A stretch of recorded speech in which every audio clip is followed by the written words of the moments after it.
Hi, folks. It's Chuck McKay here, and it's Friday evening, February 26th, around 5:30 at night.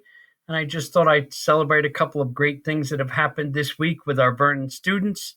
But first, I wanted to talk to everyone in the community about a couple of things that we have going on. But first and foremost, there's a picture from last Friday.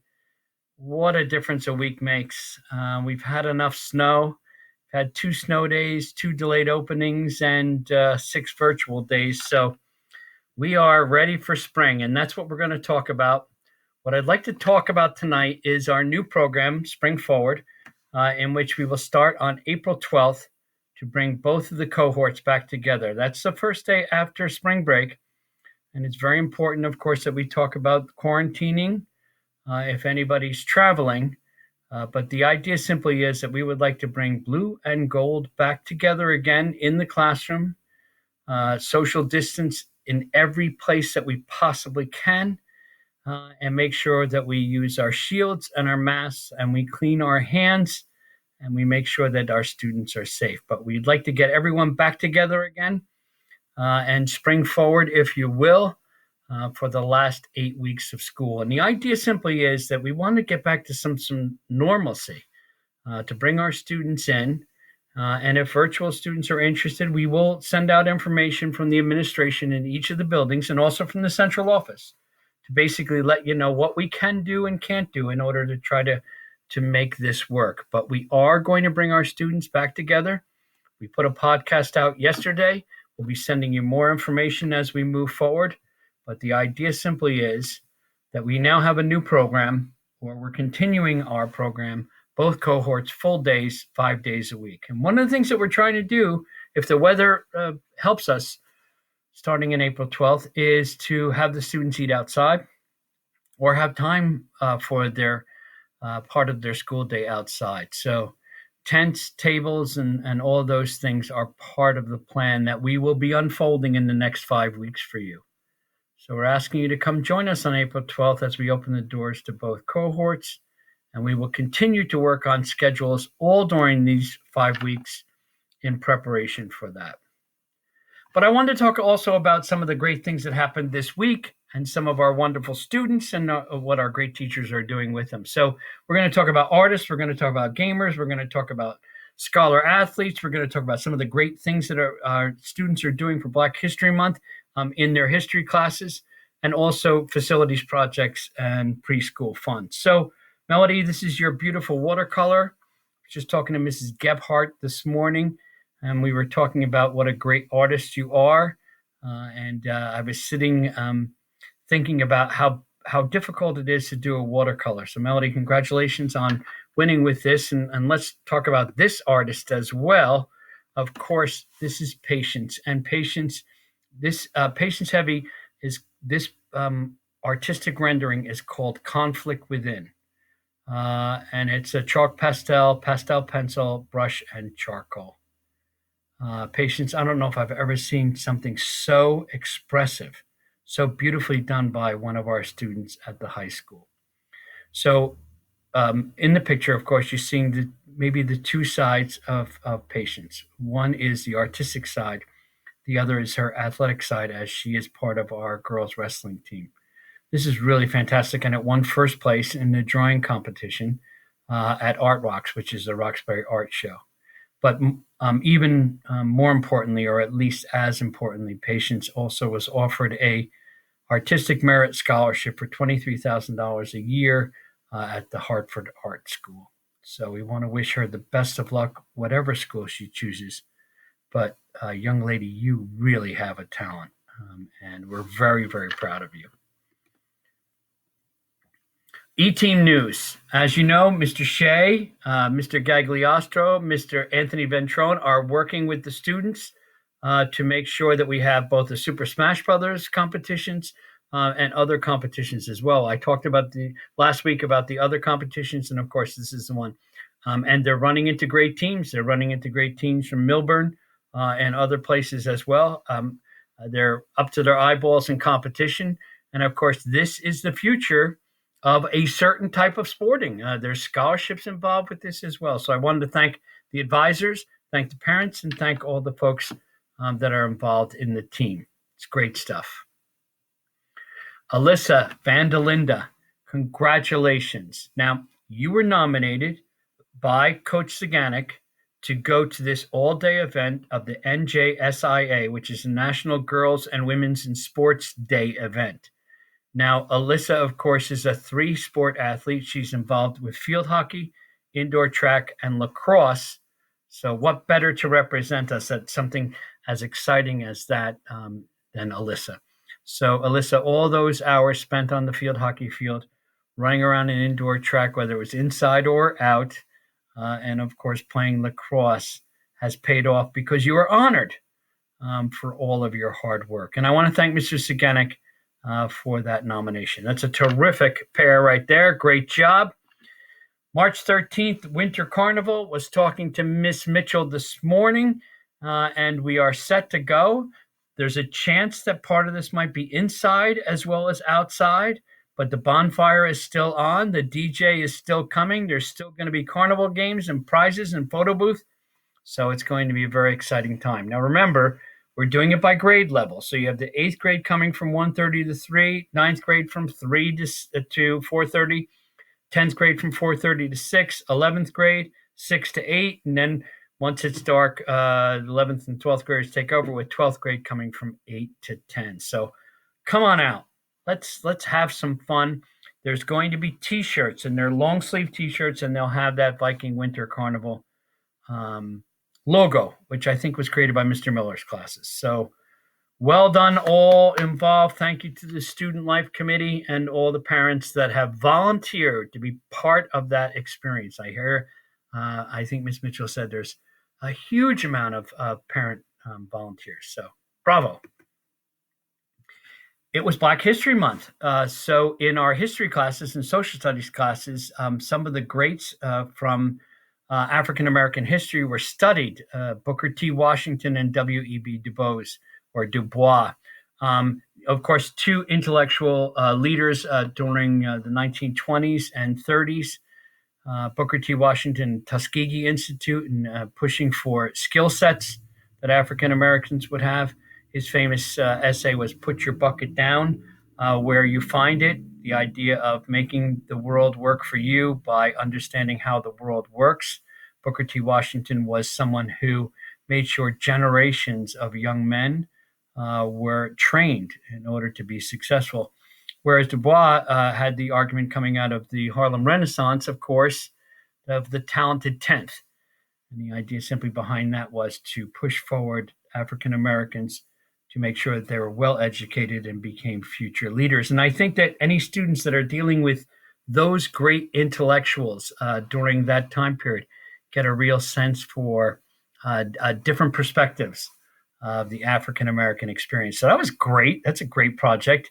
And then other classes focused on different figures, and most importantly, one of the ones was Katherine Johnson. So if anybody has seen the film Hidden Figures, you know about these great women. So I have that picture down there.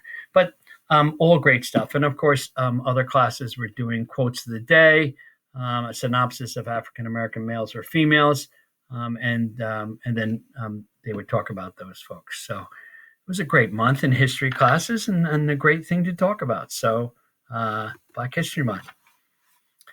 The Glen Meadow Builders Club. Now, this is part of the Key Club organization, and it's basically Kiwanis, and it's children being involved in social activities that make the environment or the community, if you will, a better place to live. But some of the students got to meet someone who makes Vernon great every day, and that's Kevin Mitchell, who is the owner of Place by the Tracks, or the Tracks Deli. And Kevin was awarded a certificate by the Builders Club today, and they all got to go down to the Tracks Deli and talk with him and give him the award. So, Kevin, thank you for your leadership on all of this. It is great to have someone in the community like you who cares so much about the Vernon educational community and has some students down. So Nancy and Sue, I want to apologize. With this picture, you both got cut out, and I didn't mean to do that, but that's the way the slide was. But Mrs. Grimaldi and Mrs. Lopez run this program, and they brought them down to see Kevin and the great Trax Deli. So congratulations to all. What a wonderful, wonderful day today. Glen Meadow basketball, boys on the right, girls on the left. Great job. They're having great seasons, although, as everyone knows, our girls are now in quarantine. So we're thinking of you, ladies. We hope that everyone is well, and we hope to see you back on the basketball court as soon as possible. But I know that this was a bit of a setback as we move forward in this very tough time with the pandemic around us. So, ladies, we're thinking of you. Gentlemen and ladies, great job on the courts. Was in Glen Meadow today, sitting talking to Dr. Kosick, and we were outside watching our folks have lunch in the snow. But, this is a great photograph. It shows the resilience of our students. It also shows what we hope to do once April 12th rolls around, and hopefully all that white stuff will be gone, and our students will be outside enjoying lunch and as much time as possible outside. And then on the right, we see a socially distanced physical education class in Glen Meadow, and they're playing badminton. So good job to everyone as we try to navigate these tough times. Our virtual students, they're home and they're celebrating and they're doing all these great things. So I thought about them with these wonderful shots. So we're going to see kindergarten at home. You got to love that T-shirt, young man. That is a great T-shirt. And, of course, it's my teacher survived 100 virtual days of me, and I'm 100 days smarter. Great shots from home. Love it. Kids working hard, doing their jobs at home. Again, 100 days of school and the pictures taken at home. And then there's preschool shots from inside school. So it should have been preschool fun with Mrs. Stokel. So Mrs. Stokel, of course, has a gym class going on at that point in preschool and did this amazing selfie. And then, of course, that young lady doing her art project in preschool. All the amazing things that are happening with our youngest students. You see some pictures from our oldest students, and these, of course, are our youngest students, and they're having their gym time in preschool. Speaking of gyms, the Vernon School Gym just got painted. New banners will be hung shortly. I want to thank Kevin and Lou, our painters, for all of their hard work. This was no easy project. Mr. Storms and his team for making sure this happens. And, of course, Mr. Foley, who has been the architect of trying to get the gym to look its very best. I saw the banners last Friday with Mr. Foley. They're beautiful. They're going to be hung up, and it's for each team, and it's whether they want a league championship, regional championship, or state championship. So it's a very nice look. It's a beautiful gym. It's a temple to our scholar athletes, and something to be very proud of, Vernon. Speaking of very proud of, the Vernon ice hockey team, 5-time champs of the Sussex Cup. There's that cup in the middle, the old milk container, which sits proudly in our main office at the high school. And of course, the boys and girls are holding up the 5 because they are 5-time champions. But even as exciting as that is, also this week, Coach Zimmerman earned his 200th victory. So, Ray, we're very proud of you. I can't believe 200 victories already. That's how successful you've been as a coach. And anyone that knows this fantastic man and all the time that he volunteers for our program, you couldn't ask for a better outcome, but you couldn't ask for a better man coaching your kids. So, Coach Zimmerman, congratulations. All right, let's get some fun pictures of 100 Days in Cedar Mountain. Ms. Hartman and Ms. Ulrich's class. Look at that. Look at those old people celebrating 100 days by pretending that they're 100. And there's something from Mrs. Cook's preschool class, a child enjoying their time in preschool. And of course, here's a young man celebrating 100 days of school with the best mask ever. And our final shot, of course, is Miss Wilson's first grade class. Love the children and their clipboard as they examine the snow stories from each of their classmates. So, Vernon, it's been a great week. Big news is, of course, the podcast that Miss Davino and I put out yesterday. Our superintendent is moving forward with the Spring Forward program. Starting April 12th, we're bringing the students back. We hope that the support for our teachers and our staff is as great as it's ever been, because they are doing everything within their possible energy level to make sure that all of this happens as we prepare for April 12th. I know there's been some negative feelings out there in our community, and negative words, and people have said some things about our staff. But I'm here to tell you on a Friday night on February 26th that I am not the last person that's working on a Friday night. It will be our teachers who work very, very hard to make sure that our students are taken care of. So I'm here to say, as a community, let's come together. Just like we're bringing the blue and gold together, let's come together, parents and teachers, and make sure that we all care for each other, and make sure that we're saying the right things about each other, because people are working hard here, and we want to make sure that we all work together in order to make sure our students are taken care of. So if you're not on blue and gold and you're on the virtual, we will be sending things out from the administration about whether you're going to join us or not, or we'll keep on the virtual. But also remember that on the 12th, we're going to try to bring everybody back together. So have a great weekend. We'll be sending more information out in the next couple of weeks as we move forward. I hope all are well. Stay safe and take care.